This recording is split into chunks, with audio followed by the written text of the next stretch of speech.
Hello, everybody. Welcome back to the channel in which, once again, we are going to be discussing the Survivor 49 live power rankings. This is, of course, me assessing the cast of Survivor 49 based upon how likely I feel they are to win the season.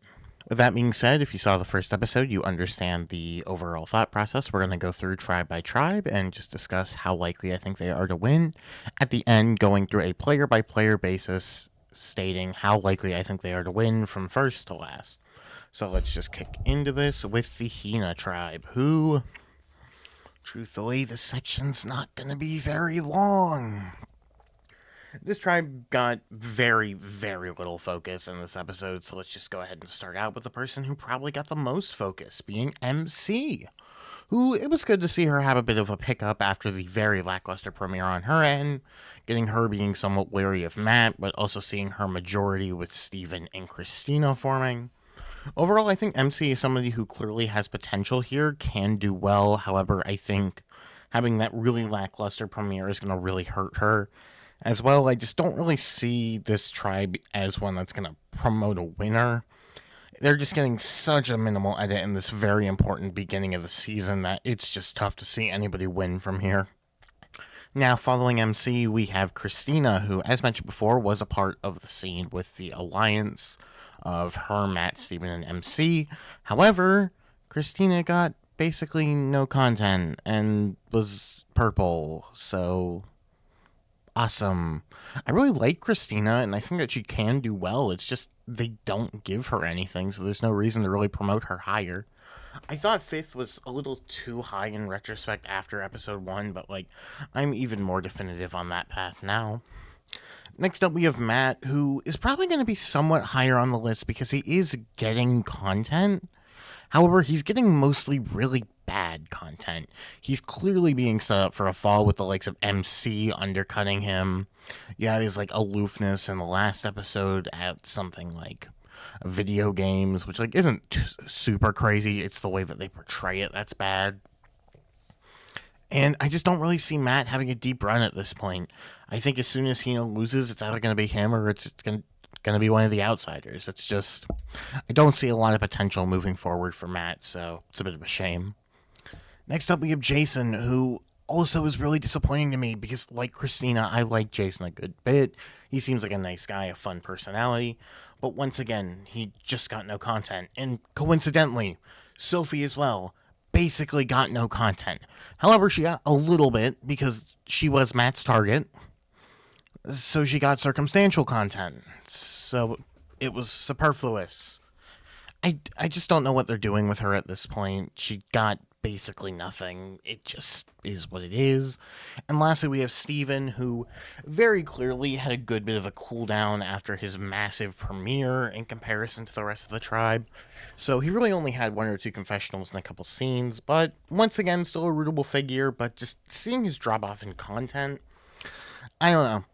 It just ultimately boils down to Hina is not a tribe that I think is really poised to do that well, so he's probably only going to be middle of the pack, but still the highest ranked from Hina. Like I said, not much to say on this tribe. Moving forward, we have the big tribe of this episode. Kelly once again lost, so we have to talk about the boot.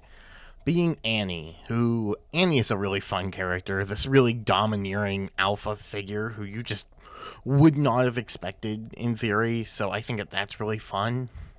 However, obviously she was a really terrible player, probably one of the worst of the new era at this point. Obviously, I haven't heard exit press, but it really just seems like she was mostly saved in the first round due to being less of a challenge liability. And here was just very clearly on the outs of this tribe, so just nothing really positive to say about Annie, except she was a very fun character. And the big breakout star of this episode, well, he had a big premiere, but besides that, it's fine. We have Alex, who had a lot to do, and it is very conflicting. I am very, very confused on how to feel about Alex after this episode, mostly due to him finding the Beware advantage, which is good. Obviously, being able to find an advantage is awesome. Them highlighting it as well could be seen as circumstantial, but because it brings everybody on the tribe in, I think it ultimately ends up working out. However, you see Sophie trying to undercut him during all of this, and you see him wanting to keep it to just him and Jake, and then Sophie gets pulled in, and then everyone knows. And it just ends up being a bad look by the end of things. As well, him having an alliance that was founded in the premiere with Annie to immediately have him be fine cutting her. It's not a great look. So I'm feeling very conflicted on Alex. I feel even more resolute in my initial expectations of him probably being like a mid-merge boot, a big character for the season, but just not somebody I expect to win. Following that, another person I think is going to be a very fun character, and I really hope does well, is Jeremiah, who at this point I'm pretty out on Jeremiah. I don't think that he really has much a shot to win. However, I think he's just so much fun. Hearing him just laughing at Annie, thinking that she's running the tribe, and just constantly dragging her when he can, is just really funny. I really like how aware of the game that he is, and it's just kind of unfortunate because they keep losing. He's not really in a spot to really change much. Hope he's able to find a way to survive, but don't see much of a route forward for Jeremiah. Next is Jake, who is a very tricky player to discuss because if you've seen certain official releases, let's just say Jake is going to be in an interesting situation seemingly next episode.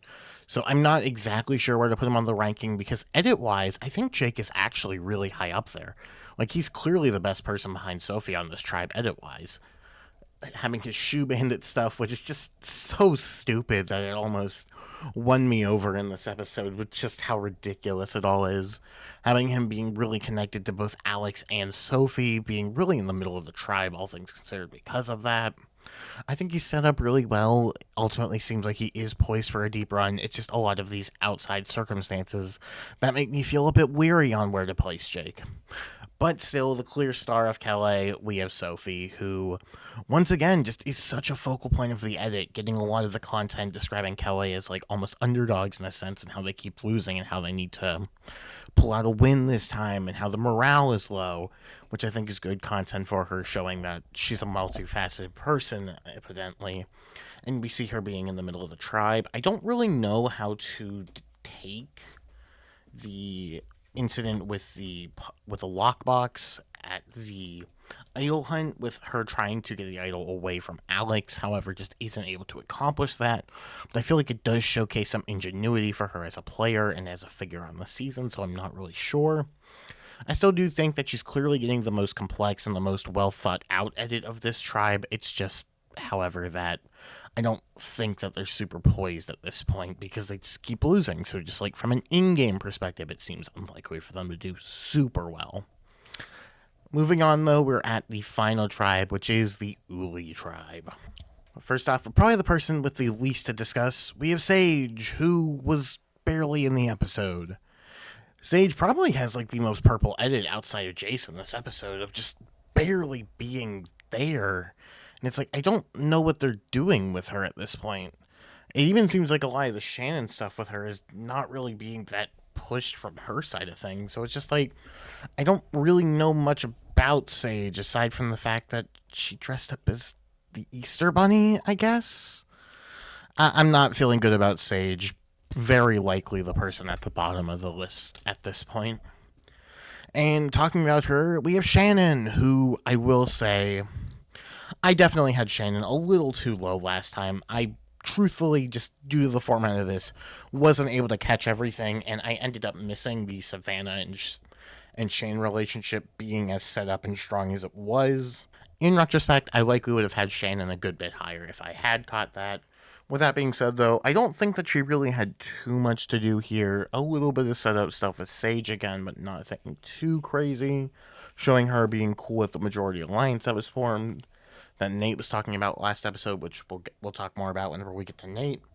Ultimately, Shannon just didn't have too big of an edit this episode. However, it wasn't that crazy either. So I think that she's going to improve, but mostly just based off stuff that I missed initially. Moving from Shannon, we have Rizzo, who once again had a bit of a quieter episode, ultimately not having too much. He mostly just had his content with Nate, which ultimately came off really well, but I think was more so positive content for Nate. All in all, though, I still think that Rizzo's a fun character, a nice guy, but I'm really surprised by how minimal his edit has been so far. At least how small it is in comparison to others. Next is Savannah, who is probably just one at this point. Has a lot of really good content earlier on, undermining Jawan and sort of showcasing why she's upset about this and being able to let it out. But you see her sort of come around whenever Jawan ends up winning the Journey challenge, so that's fun. I think Savannah's just bringing a fun, like, villainous energy that maybe she shouldn't be one on an Edgic ranking because of this, but I also think she's getting a lot of content in a place where she doesn't need to be. Her tribe is one. So it's like, why are we getting such foundational content here already if she's not going to be a focal character?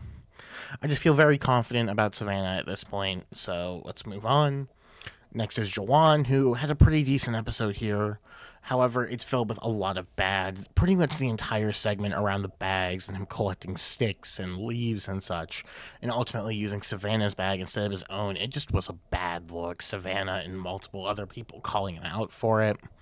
He ends up having a pretty decent showing at the Journey, but not in a sense that I think really props him too extraordinarily. I do think probably taking the tribe disadvantage is a good call when you're already a bit on the outs, like he probably suspected. So I think that is a better call than just taking an extra vote or a steal a vote in this circumstance, especially whenever everybody on your tribe would still have a vote. So it's not like a steal a vote would really change much here. I'm not feeling great about Jawan. I think he's probably going to be pretty low here. Before the Journey, his edit was reminding me a lot of how people really were describing Tim Spicer's. However, I think it's more accurate, as I think it's actually a lot worse than what Tim Spicer's was.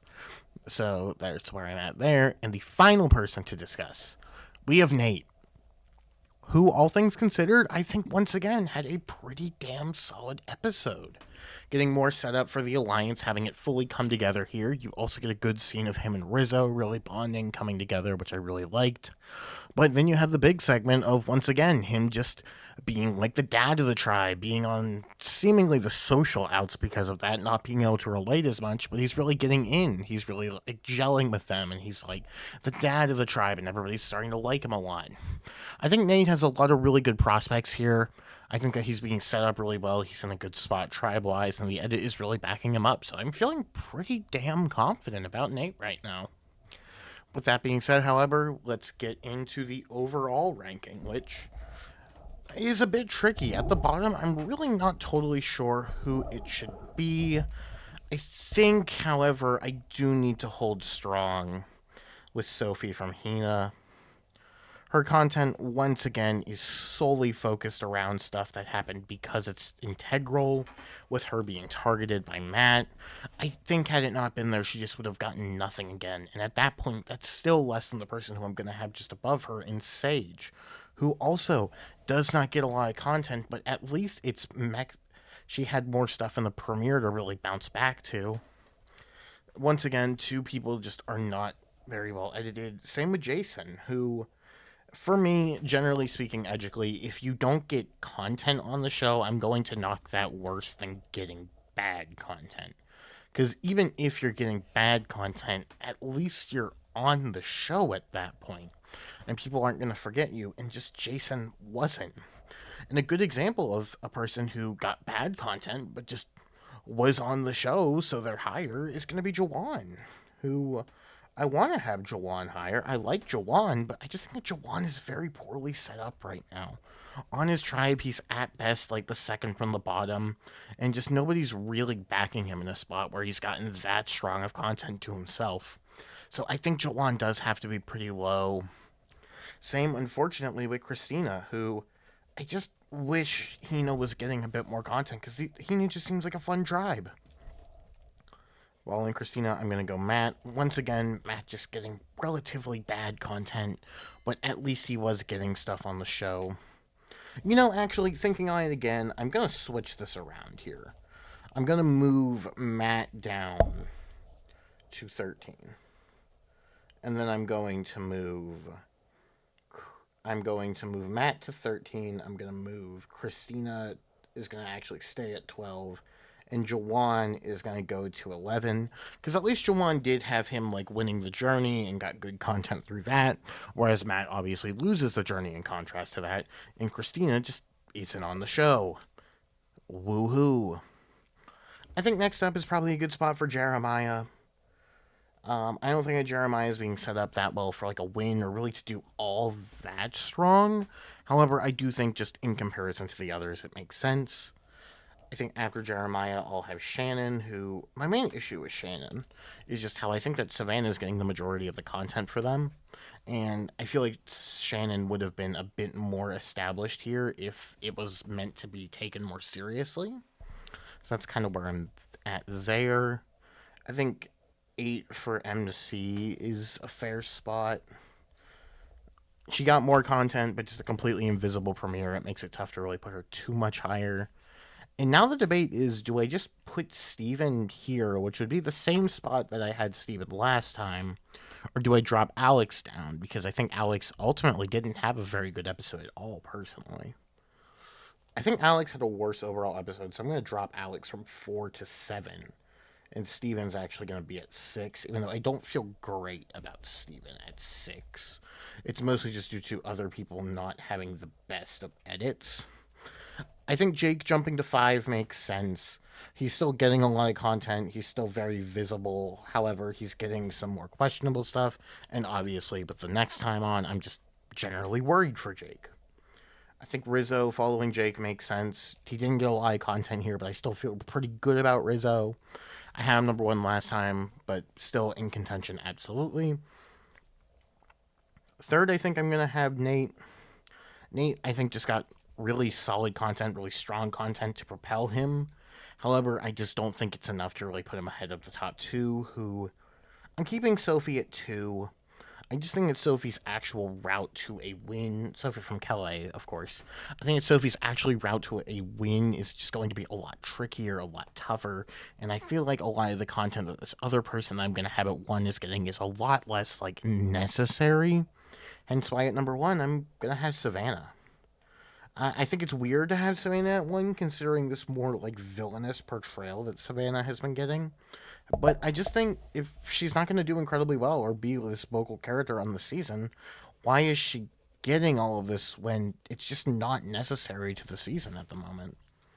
I think she's getting so much of that I just really struggle putting her below 1 at this point.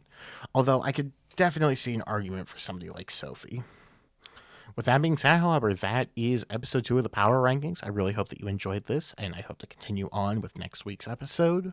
That being said, you all have a good one. Bye.